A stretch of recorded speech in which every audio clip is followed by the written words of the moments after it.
L'histoire de Jeanne Broberg est un récit profondément bouleversant qui va bien au-delà d'un simple enlèvement. C'est une histoire d'emprise, de manipulation psychologique, mais surtout de survie. À l'âge de 12 ans, Jeanne est enlevée par un homme en qui sa famille avait entièrement confiance, Robert, un homme charismatique, mais surtout pervers. Manipulée pendant des années, elle est forcée à croire à des extraterrestres et à des missions absurdes. L'innocence de l'enfance est brisée et Jeanne se retrouve prise dans un engrenage de mensonges et de souffrances. Bonjour à tous et bienvenue dans cette nouvelle vidéo où aujourd'hui nous allons parler du cas de Jeanne Broberg et j'espère que cette affaire est encore connue pour la plupart d'entre vous puisque je sais qu'il y a eu un documentaire Netflix sur cette dernière. Mais avant de commencer, comme d'habitude, si le contenu de notre chaîne vous plaît, n'hésitez pas à nous soutenir en mettant un petit like, en vous abonnant juste en dessous si ce n'est toujours pas fait et sans plus tarder, c'est parti pour cette nouvelle affaire.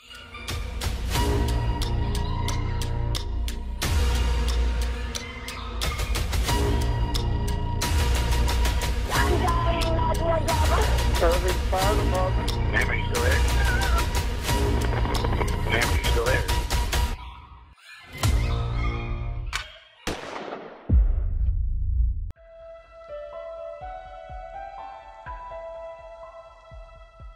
Marianne et Robert Broberg, Robert qu'on va surnommer Bob la plupart du temps, forment une famille très croyante, profondément impliquée dans la vie de leur église. Chaque dimanche, ils participent aux offices religieux, fidèles parmi les fidèles. Ensemble, ils élèvent 3 filles, Jeanne, l'aînée, Karen, l'enfant du milieu, et Suzanne, la benjamine. Jeanne naît le 31 juillet 1962 et se distingue très tôt par son énergie débordante et son tempérament lumineux. Elle grandit au sein de la communauté religieuse locale où elle rayonne. Tout le monde l'apprécie, elle est sociable, joyeuse et se lie d'amitié facilement, en particulier avec d'autres enfants de l'église. Les Broberg entretiennent des liens familiaux très forts. Le foyer fonctionne à l'unisson. Les repas se prennent tous ensemble autour de la table et les moments partagés rythment leur quotidien. Bob dirige un magasin de fleurs qu'il a géré pendant plus de 40 ans, une activité qu'il occupe la majeure partie de la journée. Marianne, quant à elle, se consacre entièrement à son rôle de mère au foyer. Elle veille avec attention au bien-être de ses filles, les entoure de douceur et leur offre un cadre affectueux et rassurant. Chaque soir, quand Bob franchit le seuil de la maison, ses enfants accourent pour l'embrasser, transformant chaque retour en une scène de tendresse. Les 3 sœurs s'entendent à merveille. 2 d'entre elles partagent la même chambre, ce qui renforce encore leur complicité. Leur relation est fluide, sans tension, presque idéale. Ils incarnent ce que beaucoup considèrent comme une famille modèle, unie, aimante et chaleureuse. Leur quartier reflète également cette harmonie. Il s'agit d'un endroit plutôt tranquille où la sécurité semble aller de soi. Les voisins se connaissent, discutent régulièrement entre eux et vivent dans une atmosphère plutôt conviviale où même l'idée de verrouiller sa porte paraît presque superflue. En plus de son engagement familial, Marianne fait partie de la chorale de l'église. Un jour, alors qu'elle dirige les chants sur scène, son regard se pose sur une toute nouvelle famille assise dans les rangs de la congrégation. Elle ne les avait jamais vus auparavant. Un couple accompagné de 5 enfants. Et un couple avec 5 enfants, généralement, tu les repères assez vite. Ce qui attire particulièrement son attention, c'est leur attitude enthousiaste. Ils chantent avec la chorale, tapent des mains, sourient. Et donc, intriguée par cette participation plutôt inhabituelle, Marianne va à leur rencontre à la fin du service. Elle engage la conversation et fait la connaissance du père, Robert Berchtold.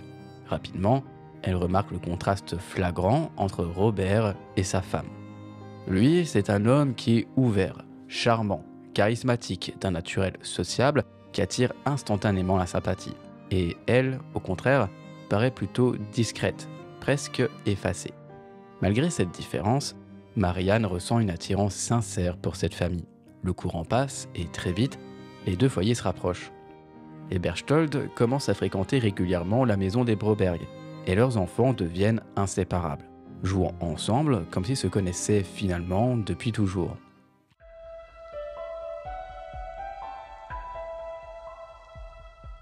Une amitié solide se forme également entre Robert Berchtold et Bob Broberg. Ils découvrent des passions communes, sortent ensemble à diverses occasions et partagent de nombreux moments entre hommes. Et qui plus est, ils partagent également le même prénom. C'est d'ailleurs pour ça que c'est beaucoup plus simple d'appeler Robert Broberg Bob plutôt que Robert et Robert. Un jour, en rentrant du travail, Bob découvre sur le pas de sa porte une grande corbeille remplie de fruits frais. Ce geste, inattendu mais touchant, vient de Robert, que toute la famille appelle désormais avec affection Bi. Bob se sent chanceux d'avoir rencontré un ami aussi attentionné, sans imaginer à un seul instant les sombres événements que cette rencontre va alors précipiter. Au fil des mois, Robert Berchtold devient une figure omniprésente dans la vie des Broberg. Il s'intègre si bien qu'il finit presque par faire partie de la famille. Il joue souvent avec les enfants, les pousse doucement sur les balançoires du jardin, s'installe sur le tapis du salon pour résoudre des énigmes ou monter des puzzles avec elle.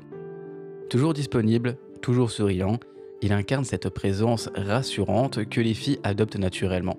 À Jeanne, il donne un petit surnom affectueux. Il l'appelle Dolly, une marque d'attention qui, pour certains, pourrait sembler anodine, mais qui, avec le recul, prend une toute autre dimension. Parmi les 3 sœurs, Jeanne semble occuper une place particulière dans le cœur de Robert. Une proximité se crée alors entre eux. Au début, quelques regards extérieurs s'interrogent sur cette relation presque fusionnelle. Mais très vite, les doutes s'estompent. Robert est l'ami fidèle de la famille, un homme chaleureux que tout le monde aime, et les 2 familles sont inséparables. Elles partent même en vacances ensemble, partagent des repas, des après-midi au parc, des soirées animées de discussions et de rires. Donc vous voyez bien, personne n'avait à se méfier de ce fameux Robert. Un jour, cet homme téléphone à Marianne. Il sait qu'elle reste seule à la maison pendant que Bob travaille. D'un ton plaintif, il lui confie qu'il n'a pas eu le temps de déjeuner et qu'il meurt de faim. Il lui demande si elle peut éventuellement lui apporter un sandwich. Marie accepte sans y voir le moindre mal. Mais ce type de demande, petit à petit, se répète encore et encore.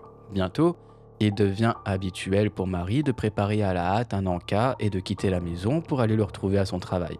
Ces rendez-vous anodins au départ deviennent de plus en plus fréquents. À cette époque, Marie est mariée depuis 13 ans.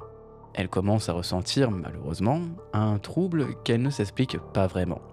Elle décrit Robert comme un homme plutôt magnétique. Elle déclare d'ailleurs ceci. « Quand il vous parle, il vous touche. Il trouve toujours les bons mots. » Chaque fois qu'elle le voit, une excitation la traverse, une émotion qu'elle pensait oublier. Et Robert le sent. Il perçoit ses frémissements chez elle, alors il commence à la flatter. Il lui dit qu'elle est magnifique, que ses jambes sont superbes, qu'elle a un corps sublime. Des compliments que Marie n'a d'ailleurs plus l'habitude d'entendre. Depuis quelque temps, Bob ne lui dit absolument plus ce genre de choses. Alors ces mots, venus d'un autre homme, ça la bouleverse et ils la font se sentir belle à nouveau. Un jour, alors qu'elle lui apporte encore un déjeuner, il reste un moment dans sa voiture. Robert lui prend la main, plonge son regard dans le sien, lui murmure qu'elle est splendide, puis l'embrasse. Le baiser dure, le temps semble suspendu, et Marie reste figée, incapable de réagir. Elle est partagée entre la culpabilité et le désir, la fidélité et l'assurance. Elle tente évidemment d'oublier ce moment, de le ranger dans un coin de sa tête, mais il persiste. Il revient, encore et encore, nourri par ses pensées. Malgré ses efforts pour rester une épouse exemplaire, elle se surprend même à rêver de Robert. Peu de temps après, l'homme se rend dans la boutique de fleurs de Bob, et il paraît nerveux, voire même agité. Il demande à parler à Bob en privé, insiste pour qu'il monte dans sa voiture, et une fois sur la route, Robert fait une confession troublante. Il déclare détester sa femme. Bob, complètement pris de court, le regarde, interloqué, et constate avec stupeur que Robert est en état d'excitation sexuelle. Et ce qui suit dépasse complètement l'entendement. Robert supplie son ami de l'aider à se calmer, et il lui dit « Allez, aide-moi, c'est juste une bêtise, une chose d'enfant. » Bob, à ce moment-là, ne sait pas quoi faire. Il est complètement sidéré, mal à l'aise, mais aussi désolé pour son ami. Et contre toute logique, contre toute attente et contre tout instinct, il finit par céder. Il utilise sa main pour aider Robert à atteindre l'orgasme. Vu de l'extérieur, la situation est complètement incompréhensible. Robert, en plus de ça, est marié, il a noué une relation émotionnelle et bientôt physique avec Marie, et désormais, il implique aussi Bob. Pourtant, dans l'esprit des Broberg, tout cela semble complètement flou. Personne ne nomme les choses, et la confusion règne plus que jamais. Quelques jours plus tard, Robert annonce à Marie qu'il veut emmener Jeanne faire de l'équitation. Sur le moment, la femme hésite. Bob ne va pas tarder à rentrer du travail, mais Robert insiste. Il promet de venir chercher Jeanne à la sortie de son cours de musique, de l'emmener faire un petit tour à cheval et de la ramener bien avant l'arrivée de son père. Finalement, Marie cède. Et après tout, c'est ce qu'elle fait généralement dès qu'il est question de Robert. De ce fait, Robert part chercher Jeanne et ils partent ensemble.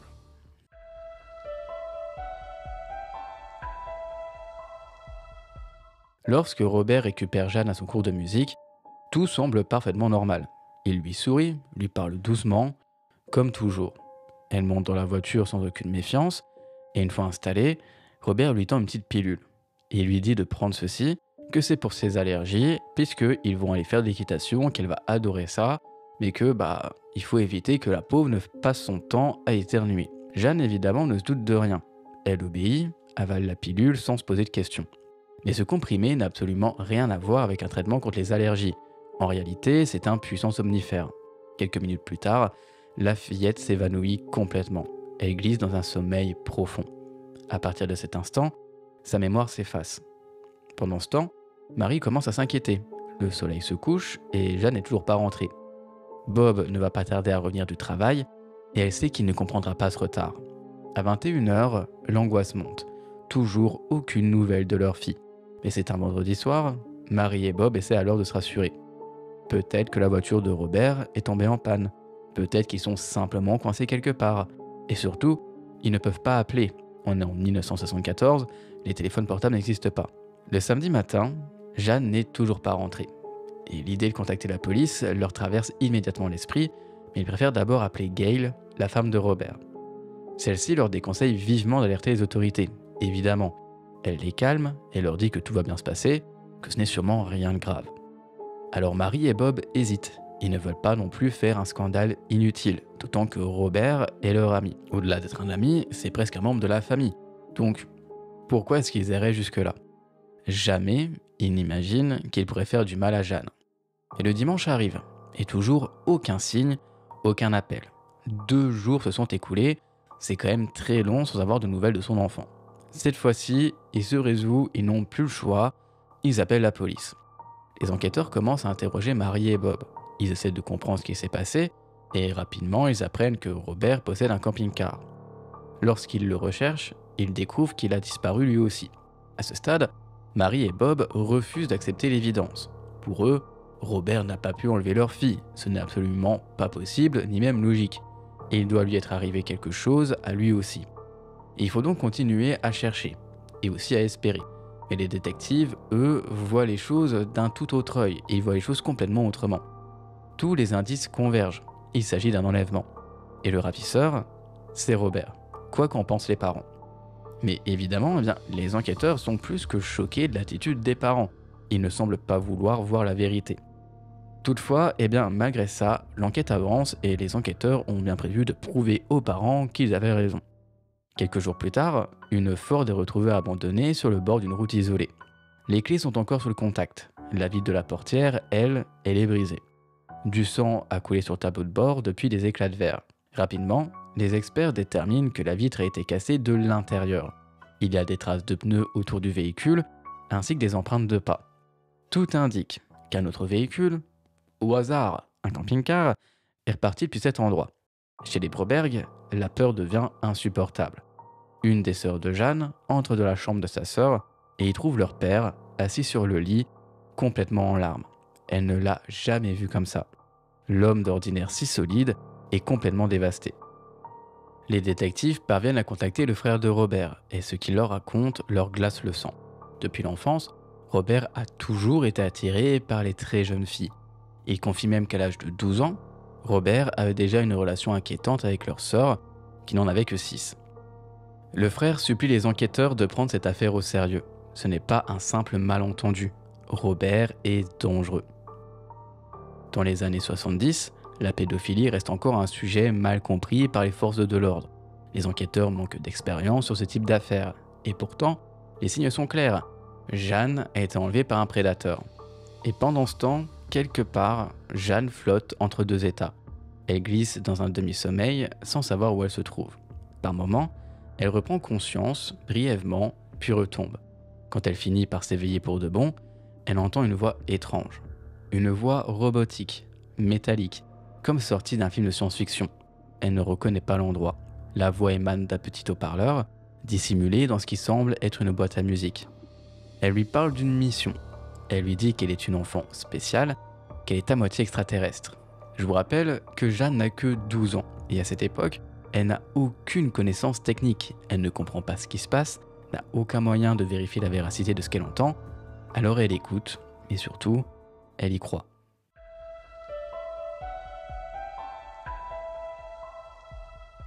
Une voix douce, presque irréelle, murmure à Jeanne une révélation bouleversante. Sa mère est humaine, mais son père, lui, vient d'une autre planète. Pour n'importe qui, cela pourrait sembler complètement insensé. Mais pour Jeanne, élevée dans un foyer profondément chrétien, bercée dès l'enfance par l'histoire sacrée de Marie et de l'Immaculée Conception, cette idée s'intègre étrangement bien à son univers. Elle ne voit pas là une aberration, mais peut-être une forme d'élection divine, une mission sacrée. La voix, toujours calme mais insistante, lui confie un rôle capital. Elle est choisie pour sauver une race d'extraterrestres menacée d'extinction. Ce n'est pas une simple demande, c'est une responsabilité écrasante, imposée comme une évidence. Et cette mission s'accompagne d'un détail précis. Jeanne n'a pas le droit à l'erreur. Elle apprend qu'elle doit concevoir un enfant avec un partenaire désigné avant ses 16 ans. Sinon, des conséquences terrifiantes s'abattront sur elle et ses proches. Et sa petite sœur, Karen, deviendra soudainement aveugle. Jeanne elle-même cesserait d'exister. Sa famille éclatera, brisée à jamais. Et Suzanne, sa sœur aînée, se verrait obligée de reprendre le flambeau et d'accomplir cette étrange mission à sa place. Face à cette prophétie, Jeanne bascule dans un état de panique incontrôlable. Tout en elle hurle à l'injustice, mais une pensée s'impose avec violence. Je dois le faire, je n'ai pas le choix. Le poids de la peur écrase la moindre étincelle de raison. Elle regarde autour d'elle, perdue, désorientée. Elle se rend compte qu'elle se trouve dans un espace étroit et étouffant, l'intérieur d'un camping-car. L'air y est lourd, saturé de silence et d'angoisse. Puis, son regard se fige. Au sol, gît Robert. Il est allongé, le corps inerte, taché de sang, le visage pâle et sans aucune expression. L'espace d'un instant, Jeanne croit qu'il est mort. Et évidemment, le choc la glace. Elle se précipite vers lui, le secoue, l'appelle, la voix tremblante, le cœur battant à tout rompre. Et au bout de quelques secondes interminables, Robert reprend conscience. Il bouge faiblement, grogne, ouvre difficilement les yeux. Jeanne, complètement affolée, qui je vous le rappelle n'a que 12 ans, lui demande ce qui s'est passé. Mais Robert, visiblement confus, ne semble pas comprendre. Il bredouille quelques mots incohérents, comme s'il émergeait d'un cauchemar. Et il lui dit « Je ne sais pas, je te conduisais à faire de l'équitation et soudain, j'ai vu une lumière blanche brillante.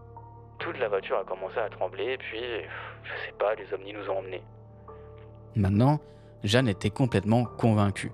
La voix dans la boîte à musique correspondait à ce que Robert disait.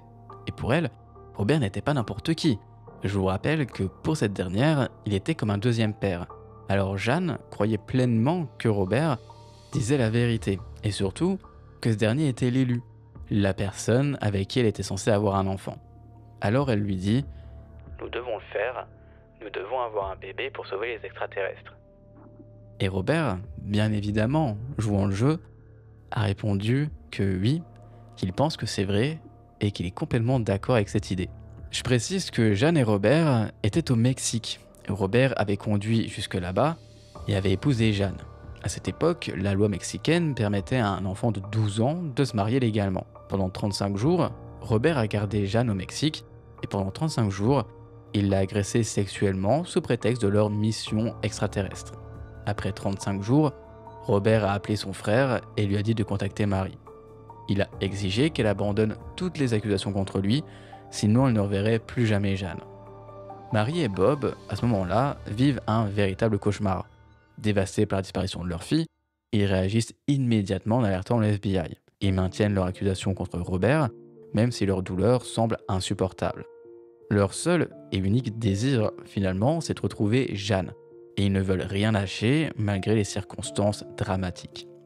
Le FBI, dans une tentative désespérée de retrouver Robert, décide d'intercepter le téléphone du frère de ce dernier dans l'espoir de suivre son prochain appel.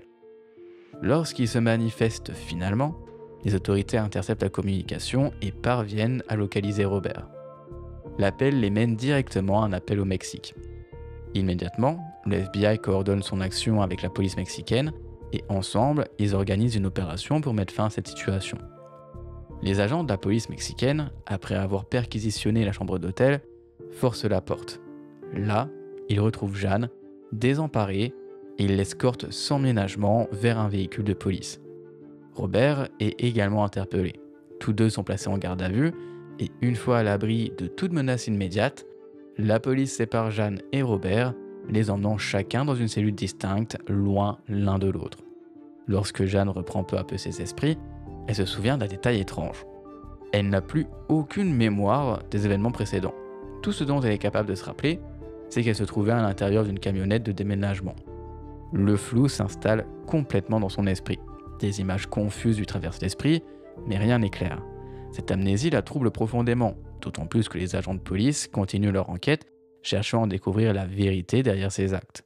Complètement désespéré, Robert a soudoyé un garde en lui donnant sa bague en or en échange d'une dernière conversation avec Jeanne. Et à ce moment-là, puisque l'homme a accepté, Robert l'a à nouveau manipulé, lui disant ceci. « Tu ne dois rien dire à tes parents au sujet de notre mission. Tu ne dois pas leur dire que nous sommes mariés.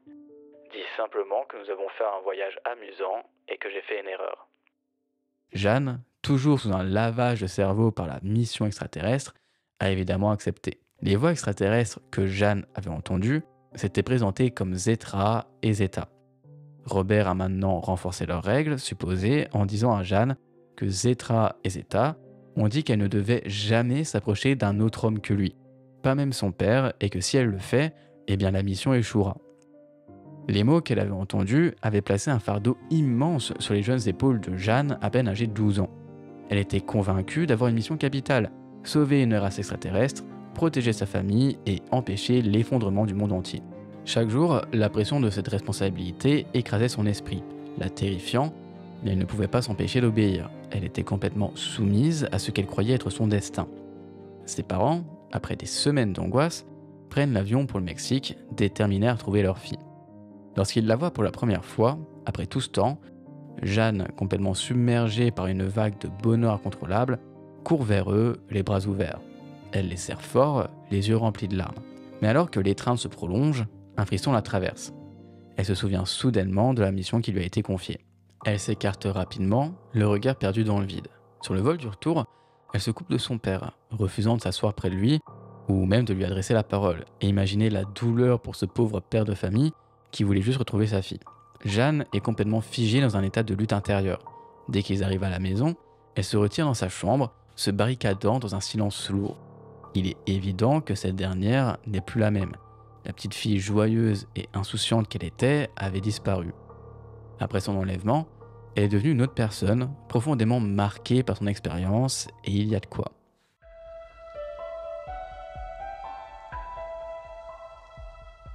Pendant ce temps, Robert est renvoyé aux États-Unis pour être jugé. Sa femme, dans un dernier geste désespéré, contacte un mari. Elle exerce une pression immense sur elle, lui demandant de retirer les accusations. Elle menace de révéler des secrets embarrassants, insinuant que Marie et Bob avaient entretenu une relation intime avec Robert. Les médias seraient informés, et l'humiliation serait donc totale. La peur d'un scandale public, surtout au sein de leur communauté religieuse, pousse Bob à céder. La famille se plie sous la pression.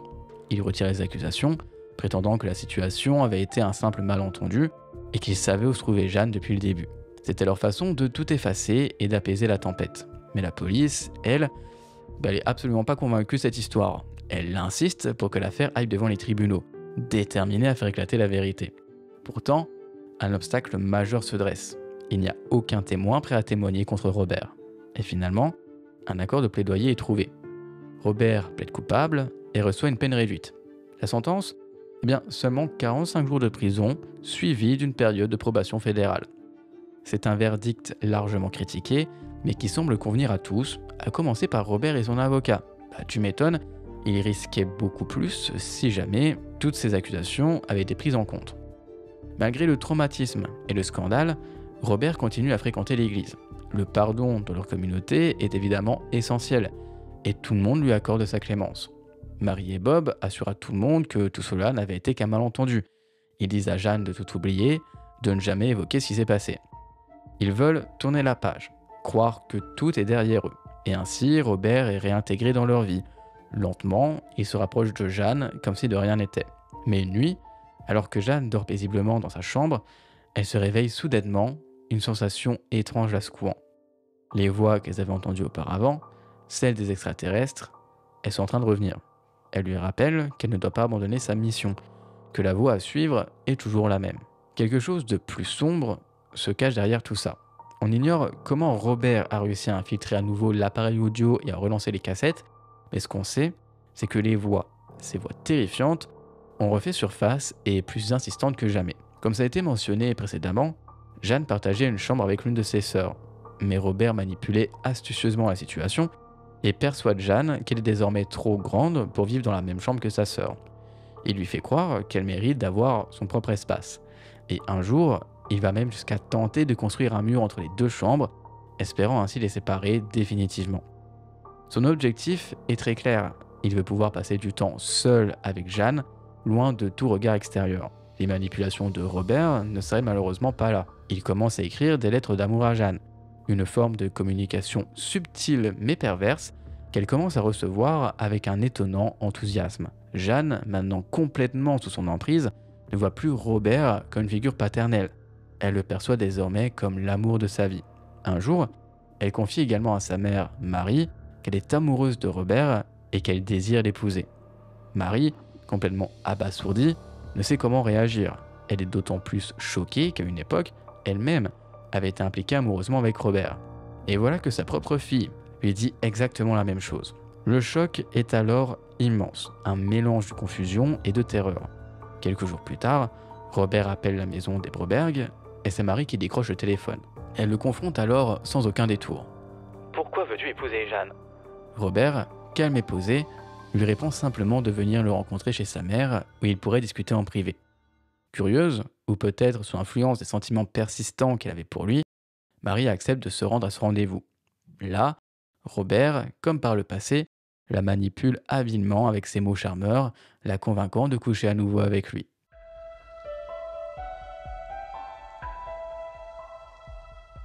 Ce jour-là, ils ont des relations sexuelles, et Marie, dans une spirale de sentiments contradictoires, se retrouve à tomber amoureuse de lui, une fois de plus. Robert, comme un expert de la manipulation, sait parfaitement comment jouer avec les émotions des gens. Marie, désormais complètement sous son contrôle, ressent une attraction profonde pour lui. Elle commence à le voir en secret, trouvant des excuses pour quitter la maison et le rencontrer à plusieurs reprises au cours des 8 mois suivants. Finalement, rongée par la culpabilité, Marie décide de tout révéler à Bob. Elle l'appelle, prête à lui avouer sa relation avec Robert. Et quand Bob entend la vérité, évidemment, il est complètement anéanti. Le choc est trop grand, la trahison trop lourde à porter, alors il s'effondre, pleurant de manière incontrôlable. Dans cet élan de douleur, il demande le divorce, exigeant la garde complète des enfants. L'homme, bouleversé, prend une décision radicale. Il demande même à Marie de quitter la maison, convaincu qu'elle met en danger la sécurité de leur fille. Il rassemble les 3 enfants, leur annonçant la nouvelle de son divorce avec leur mère, et cette annonce, brutalement imposée, bouleverse profondément les filles, qui se retrouvent prises dans une autre tempête émotionnelle.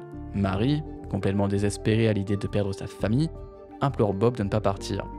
Après des moments de pleurs et de supplications, Bob, rongé par la douleur mais aussi par la confusion, finit par reconsidérer sa décision. Finalement, il décide de rester, mais le poids de cette trahison, de ce secret, pèse lourd sur leur relation, les marquant évidemment à jamais. Robert a disparu pendant un moment, mais ses appels au Broberg n'ont pas cessé. Pendant ce temps, Jeanne se battait de plus en plus avec ses parents, déterminée à vivre avec Robert. Bob et Marie s'y opposaient fermement, mais Jeanne ne réfléchissait pas, poursuivant sans relâche son combat, sa fameuse mission divine. Quelques semaines plus tard, Jeanne a de nouveau disparu. Elle n'était plus à la maison, et ses parents ont retrouvé une note dans sa chambre. Dans cette lettre, Jeanne exprimait sa tristesse ainsi que sa frustration, affirmant qu'elle se sentait rejetée parce que ses parents ne voulaient pas la laisser être avec Robert. Submergés par la panique mais aussi par l'inquiétude, Bob et Marie ont immédiatement contacté la police. Il s'agissait là de la 2e disparition de Jeanne et la recherche s'est intensifiée. La police a ouvert une enquête, mais aucune trace de Jeanne n'a été trouvée, ni chez Robert, ni ailleurs. Et malgré le temps qui passait, il n'y avait toujours aucune nouvelle. La police, quant à elle, ne restait pas inactive. Elle surveillait de très près Robert. Ils ont réussi à intercepter ses communications téléphoniques et ont installé des caméras de surveillance à l'intérieur de la remorque où il résidait. Cependant, Robert continuait de téléphoner à Bob et Marie, feignant l'inquiétude et demandant sans cesse s'ils avaient des nouvelles de Jeanne. Un jour, les enquêteurs ont remarqué un détail suspect. Robert utilisait fréquemment un téléphone public pour appeler un numéro précis. En suivant la piste, ils ont découvert que ce numéro appartenait à un pensionnat exclusivement féminin, situé dans un autre état. La police a alors contacté l'établissement qui, dans un premier temps, a nié toute connaissance d'une élève portant le nom de Jeanne Broberg. Mais après de plus amples questions, l'école a fini par admettre qu'une nouvelle élève venait de s'y inscrire sous le nom de Jeanne Tabler. Le personnel de l'école a expliqué que le père de Jeanne s'était présenté comme un agent de la CIA en mission au Liban. Il avait prétendu que des individus dangereux le poursuivaient et qu'il fallait impérativement garder l'anonymat de sa famille. Il avait insisté pour que l'établissement ne divulgue aucune information concernant lui ou sa fille, sous peine de mettre leur vie en danger. Une fois de plus, la police est intervenue pour sauver Jeanne et la ramener à la maison. Mais cette fois, l'atmosphère familiale est bien plus tendue. Jeanne, en état de choc, pleurait abondamment et suppliait de retourner vivre avec Robert. Elle croyait sincèrement qu'elle avait échoué dans sa mission. Elle devait avoir un enfant à 16 ans pour sauver sa famille et accomplir une mission extraterrestre, une idée qui lui avait été imposée.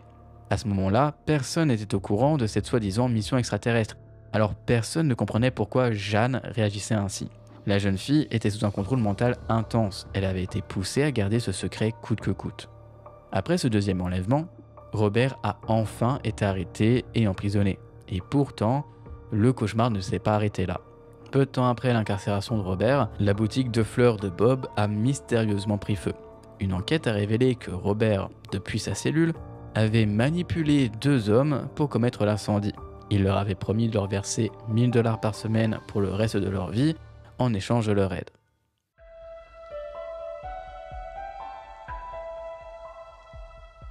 Pendant son procès, Robert a tenté de justifier ses actes en expliquant qu'il avait grandi dans l'isolement et qu'il avait été maltraité pendant son enfance. Il a argumenté que ce traumatisme avait façonné sa personnalité et l'avait conduit à commettre ses crimes envers Jeanne. Cependant, le tribunal n'a pas pris en compte ses excuses et a rejeté ses arguments. En grandissant, Jeanne a fini par ressentir que Robert avait perdu tout intérêt pour elle. Elle n'était plus la petite fille qu'il avait manipulée. Cette prise de conscience l'a évidemment profondément perturbée. À l'âge de 15 ans, Jeanne a commencé à douter de l'histoire des extraterrestres qu'il lui avait racontée. Lors d'un camp, elle a rencontré un garçon qui a commencé à lui montrer de l'attention, ce qui l'a mise dans une situation plus que confuse. Jeanne savait que ressentir quoi que ce soit pour quelqu'un d'autre était strictement interdit parce que les extraterrestres lui avaient ordonné. Un jour, ce garçon lui a acheté une glace, mais paniquée et accablée par la peur, Jeanne l'a rejetée et s'est enfuie en pleurant, terrifiée par les conséquences que ça pourrait avoir sur sa famille. Puis, lorsqu'elle a eu 16 ans, elle est entrée en mode panique complète. Le temps était écoulé, elle n'avait pas encore eu d'enfant, elle avait échoué à sa mission.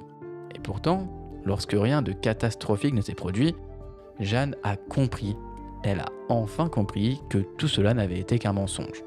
Et c'est à ce moment qu'elle a commencé à s'ouvrir, d'abord à sa meilleure amie, puis à sa sœur, et enfin à ses parents.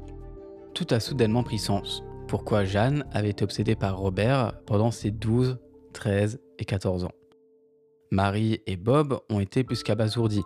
Ils ne pouvaient pas croire à quel point Robert les avait manipulés, encore et encore. Les Broberg ont décidé de partager publiquement leur histoire. Marie a même écrit un livre à ce sujet, intitulé Stolen Innocence, The Jeanne Broberg Story. Donc en gros, l'innocence volée, l'histoire de Jeanne Broberg. Je ne sais pas s'il a été traduit puisqu'il a été publié en 2003, mais si vous en sortez avec l'anglais lu, qui est quand même plus simple que de l'entendre parler, n'hésitez pas à l'acheter parce que j'imagine qu'il est super intéressant et qu'au moins il y a absolument tous les détails concernant ce que toute la famille a pu vivre. Quoi qu'il en soit, même après que Jeanne soit devenue adulte, dans la trentaine et la quarantaine, et qu'elle ait partagé son histoire, Robert n'a cessé de la poursuivre. Jeanne a alors pris la décision de porter plainte contre lui. Elle a déposé une ordonnance restrictive interdisant à Robert de s'approcher d'elle. Cependant, Robert a violé cette ordonnance encore une fois, ce qui a conduit à son arrestation à une possible peine de prison. Mais peu de temps après son arrestation, Robert a finalement mis fin à ses jours. Il a intégré une grande quantité de White Russian, un cocktail alcoolisé, accompagné d'une dose massive de médicaments, et il ne s'est jamais réveillé. Après l'incident et le procès, 6 autres femmes se sont manifestées pour raconter leurs propres expériences de maltraitance par Robert. Lorsqu'on a demandé à Jeanne si elle avait pardonné à Robert, elle a répondu ceci. Le pardon est difficile. J'ai appris qu'avant de pouvoir pardonner, je dois d'abord aider mes parents à se pardonner eux-mêmes. Aujourd'hui, Jeanne Broberg, âgée de 62 ans, est actrice, chanteuse, danseuse et surtout une survivante d'enlèvement. En 2017, un documentaire retraçant son histoire intitulé Abducted in Bayside est sorti, mettant en lumière son parcours et sa résilience face à l'adversité. L'histoire de Jeanne Broberg est un témoignage puissant de résilience, de survie et de rétablissement après des années d'emprise et de manipulation. Malgré l'horreur et la souffrance qu'elle a vécue, Jeanne a trouvé la force de se reconstruire, de comprendre son passé et d'en parler ouvertement. Son courage, partagé au travers de livres et d'un documentaire, inspire aujourd'hui des millions de personnes, offrant une lueur d'espoir à ceux qui ont vécu des expériences similaires. Bien que Robert n'ait jamais véritablement payé pour la douleur qu'il a infligée, Jeanne a pris son destin en main, montrant au monde entier que même les pires traumas peuvent, avec le temps et le soutien, être surmontés. Son histoire rappelle l'importance de la vigilance, de l'amour familial et de l'indomptable pouvoir de la vérité qui peut libérer même des âmes emprisonnées par les pires horreurs. J'espère en tout cas que cette affaire était encore inconnue pour vous et que pour ceux qui la connaissaient, j'ai pu vous la faire découvrir sous un autre angle ou peut-être avec des détails supplémentaires. Le documentaire sur Netflix dont je vous mets le nom juste en dessous est vraiment super intéressant, je l'avais adoré. Donc n'hésitez pas à le regarder si vous voulez un petit peu plus de connaissances face à cette affaire et n'hésitez pas à me dire ce que vous pensez de cette affaire dans les commentaires. Pour une fois, une affaire qui se termine bien, où il n'y a pas forcément de meurtre et de cadavres à tout va, je trouve que ça fait pas de mal, ça fait du bien de voir que malgré les horreurs qui se passent, eh bien parfois il y a des histoires qui se terminent bien, parce que malgré toutes les horreurs qu'elle a connues, elle a pu s'en sortir, se rendre compte de cette manipulation et faire de grandes choses par la suite. Elle aurait très bien pu rester complètement dans cette manipulation, à croire aux extraterrestres, parce que parfois la manipulation est tellement grande que on a beau te mettre toutes les preuves en face que ce qu'on t'a raconté est faux, tu vas rester complètement dans ton truc. Donc c'est très bien que la jeune fille ait réussi à se sortir de ça, de ce schéma, et qu'à présent, ça soit une femme de 62 ans qui est heureuse et qui a réussi à faire d'un traumatisme quelque chose de beaucoup plus fort. N'hésitez pas en tout cas à me dire ce que vous en pensez dans les commentaires, de liker la vidéo afin de nous soutenir et pourquoi pas de s'abonner si ce n'est toujours pas fait et que vous souhaitez être au courant de chaque nouvelle sortie de vidéo. On se retrouve très prochainement, prenez soin de vous, passez une bonne semaine, à très vite, ciao.